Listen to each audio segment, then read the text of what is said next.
What's up guys, it's Dave here, and today I want to talk to you about what you need to know about easements by appurtenant.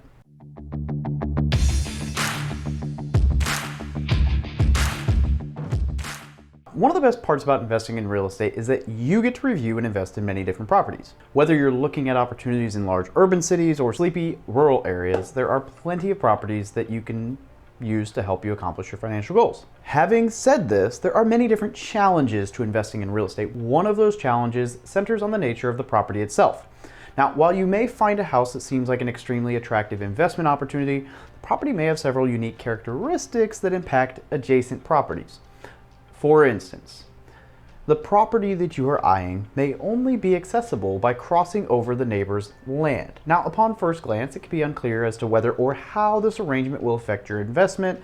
And so today I want to talk about that, because even though this isn't the most exciting and glamorous subject like, ooh, earning millions of dollars, it's really important to understand this so you don't make some of these mistakes. So now, while this is just one example, these types of situations involve legal concepts called easements. Now, easements are legal instruments that can give you or others property rights in land or property owned by another person. Even though you're just hearing about easements for the first time, it's important to understand what they are and how they will affect you. So now, in this video, we want to specifically discuss one type of easement called easement by appurtenant. Understanding the easement of appurtenant, you can recognize the obligations that come with these legal devices and other financial opportunities that may come from them.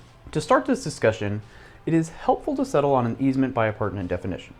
To reiterate, easements generally are the legal rights to use another person's property for a specific reason. The easement holder doesn't get a possessory or possessive property interest in the relative property, but rather it's simply they get permission to occupy the property or to exclude people from it.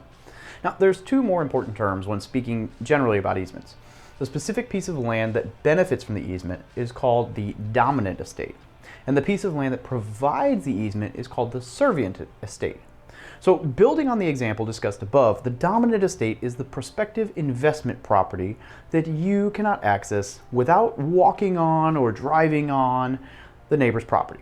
So, imagine if you had a beach house and the beach was like this, and you own this land, and then someone owned this house, right? So now the servient land is the one that you walk through, and then yours is the dominant, even though, yeah, anyway. Easements by appurtenant, also called easements in appurtenant, are a particular type of easement. Specifically, they are rights to use adjoining property that transfer with the land. This ability to transfer the easement with the land is its most distinct and notable feature. An easement by appurtenant always transfers with the land unless the owner of the dominant estate, the one that you have to walk to through the other person's land, decides to release it. Ultimately, this means that if the dominant estate is sold, the easement in appurtenant will transfer to the new owner, and if the servient estate is sold, the purchaser of the servient estate is still bound to the easement by appurtenant. So this way, the person who has to go through the other person's lawn can't get screwed. Now, here's a few examples to help contextualize all these ideas. Even if these examples don't necessarily conform with the property that you are considering, they'll give you a better sense of the type of easements and appurtenant that you may encounter, and this does happen. So it's just good to know your rights, or maybe someone else won't recognize that this easement can't go away, so they think the property is worth less, and yet you're good, so anyway.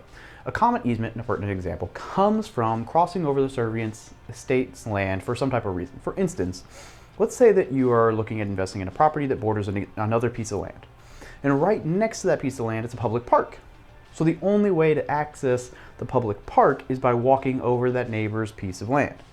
This is a situation where you may find an easement. Specifically, the easement in appurtenant lets the owners of the investment property cross over the neighbor's land to reach the public park. And because this is an easement in appurtenant, the easement will continue to exist regardless whether the investment property or neighbor's property is sold in the future.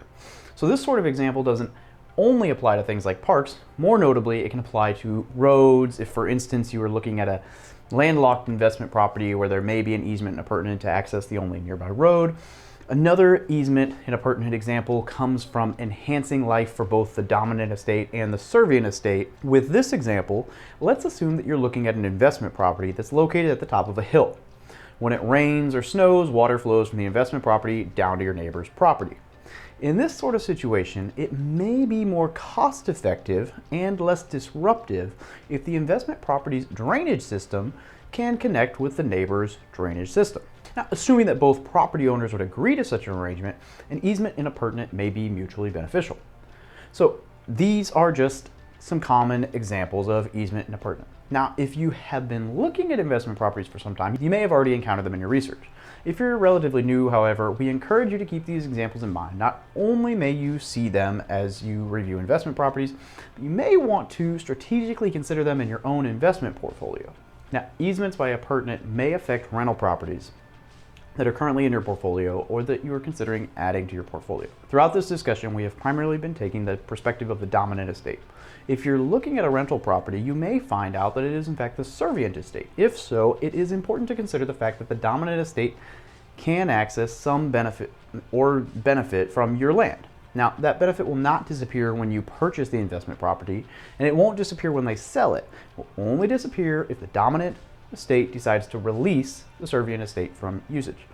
Now, with that being said, when you're looking for investment properties, there are some key considerations related to the subject. Keeping these considerations in mind may help you avoid nasty surprises and capitalize on the benefits of easements by appurtenant. The first is the fact that easements and appurtenant do not need to be made in writing. It's natural to think that easements by appurtenant would be nicely described in a deed conveying the land. Unfortunately, for real estate investors like you, it's not always the case. While easements by appurtenant may be in the deed conveying the land that benefits from it, it doesn't necessarily have to be. And because of that, it's definitely worth your time to go past the deed to investigate whether a specific piece of land has an easement or not. It's better practice to include this fact in the deed itself, yet you can't assume that its absence means there's no easement by appurtenant. So by treading lightly here, you will avoid unexpected surprises in the future, which is good. Next, it's worth understanding whether a prior easement in appurtenant had been terminated. Even though the easement passes with the land, it doesn't necessarily mean that it's infinite, right? There are several different ways that an easement by appurtenant can be terminated. For example, the easement appurtenant can be abandoned in other situations. It may be terminated because it isn't needed anymore. This scenario can occur at unexpected times. Finally, the parties involved may decide to mutually terminate the easement in appurtenant in all of these scenarios. All of these scenarios may occur during and even after the diligence process. So keep in mind when you're reviewing your prospective rental properties to make sure that if you're the dominant estate, somebody doesn't release the easement before you buy. Now, finally, consider whether your prospective property will need an easement before you make any investments. Even though you aren't going to be living in the rental property, it's important to step into your tenant's shoes. He or she may need an easement by appurtenant to fully enjoy the property, and you need to look into that and see kind of what that would look like. So because of this, you can potentially make your rental property more marketable by taking the initiative and starting the process. During this process, you will need to sit down with the owner of the relevant adjacent property or properties, pitch your idea, but by putting in this work, you can increase the value of your rental property and have happier tenants by giving them access to the park or maybe another street that they can drive down to get out of the house, whatever it is, right? Now, easements by appurtenant, they're not new. They're not new creations. They've existed for decades and they're extremely effective solutions for property owners. Now, property owners can be confident that they can enjoy their land even if they need to use part of their neighbor's land to do so. Ultimately, if you are purchasing a new rental property, you need to do your research to determine whether your property has an easement by appurtenant. Even if it doesn't, you may want to investigate the possibility if it will benefit your tenants, right? So in the end, easements by appurtenant don't need to be overly complicated or confusing. We wish you the best of luck on your investment journey, and I hope that this somewhat boring topic helped you out because these are things that you can run across as an investor. Now, if you haven't done so already, please subscribe, hit the like button, whatever you got to do to let YouTube know that you enjoyed this video and you got something out of it. Have a great day.